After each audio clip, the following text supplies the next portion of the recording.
So Shankari నిన్న షర్మిల కుమారుడి నిశ్చితార్థం జరిగింది. సో ఈ నిశ్చితార్థానికి జగన్ ఆయన సతీమణి ఇద్దరు కూడా హాజరయ్యారు.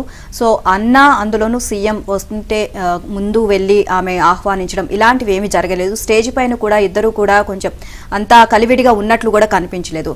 సో ఫోటో దిగడానికి కూడా విజయమ్మ ఆమెను బతిమలాడి తీసుకొచ్చిన సందర్భం కూడా మనకి అక్కడ కనిపిస్తుంది. సో ఆల్ ఓవర్ గా మనం చూసినట్లయితే కనుక ఇరువురు కుటుంబాల మధ్య దూరం బాగా పెరిగిందని మాత్రం అర్థమవుతుంది.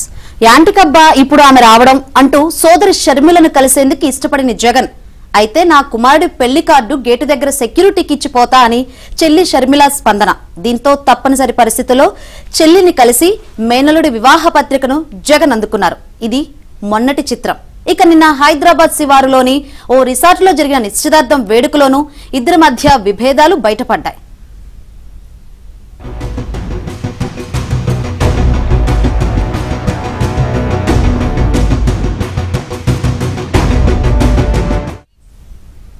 తన భార్య భారతితో కలిసి జగన్ ఈ కార్యక్రమానికి హాజరయ్యారు.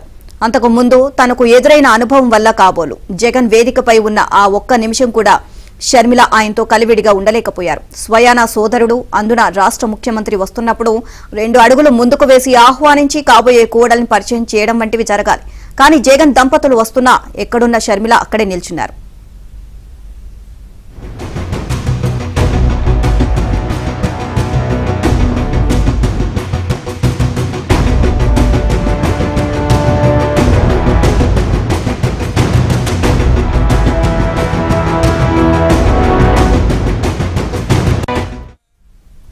జగనే ఆమె దగ్గరకు వచ్చి అలా పలకరిస్తూ ముందుకెళ్లి మేనలుడైన వరుడు రాజారెడ్డికి వధువు ప్రియా అట్లూరికి పుష్పగుచ్చం ఇచ్చారు. తర్వాత అంతా కలిసి ఫోటో దిగుదామంటూ జగన్ పదే షర్మిలను బావ అనిల్ను పిలిచారు. 2-3 సార్లు చేతులు ఊపినా షర్మిల స్పందించలేదు. అనిల్ అలా 2 అడుగులు ముందుకు వేసి ఇలా వెనక్కి వచ్చారు. చివరికి తల్లి విజయలక్ష్మి పిలవడంతో షర్మిల అనిల్ వచ్చి ఫోటో కోసం నవ్వుతూ నిలబడ్డారు.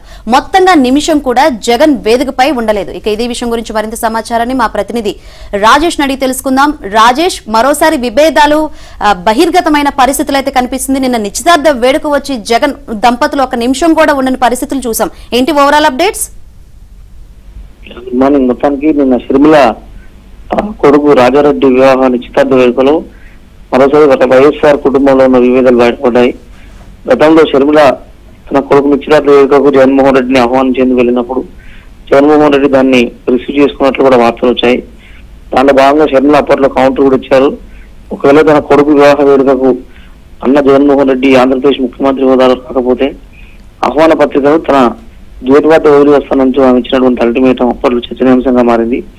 నిన్న జరిగినటువంటి రిసెప్షన్ కార్యక్రమంలో కూడా జగన్ తో పాటు భార్య భారతి ఇద్దరు కలిసి వచ్చారు. ఆ పరిస్థితిలో ఇటు షర్మిలతో పాటు అదేవిధంగా బ్రదర్ అనిల్ ఇద్దరు కూడా జగన్మోహన్ రెడ్డి దంపతులను సరిగా ఆహ్వానించలేదు, సరిగా మాట్లాడలేదు. ఇద్దరి మధ్య కన్వర్జేషన్ సరిగా జరగలేదు అనేది కూడా రాజకీయ వర్గాల్లో చర్చనీయాంశంగా మారింది. ఎందుకంటే గత కొద్ది రోజులుగా ఇద్దరి మధ్య రాజకీయంగా దూరం పెరిగింది. ఆ దూరం ఇంకా కొనసాగుతుంది. కుమారుడు రాజారెడ్డి వివాహ నిశ్చితార్థ వేదికడానికి వచ్చినటువంటి జగన్మోహన్ రెడ్డి దంపతులను షర్మిల అదేవిధంగా అనిల్ అంతగా రిసీవ్ చేసుకోలేదు. అప్పటికీ వారిద్దరి మధ్య ఉన్నటువంటి వివాదాలు మరోసారి బయటపడ్డాయనేటువంటి అంశం ఒకసారి రాజకీయ వర్గాల్లో తీవ్రస్థాయిలో చర్చనీయాంశంగా మారింది. ఇప్పటికే ఏపీ పిసిసి చీఫ్ గా షర్మిలను నియమిస్తూ కాంగ్రెస్ అధిష్టానం నిర్ణయం తీసుకుంది. కాబట్టి భవిష్యత్తులో మరి 2 కుటుంబాల మధ్య పొలిటికల్ వారు ఇలాగే కొనసాగుతుందా, ఇద్దరి మధ్య మైత్రి కొనసాగుతుందా అని మాత్రం చూడాలి. Right, thank you Rajesh.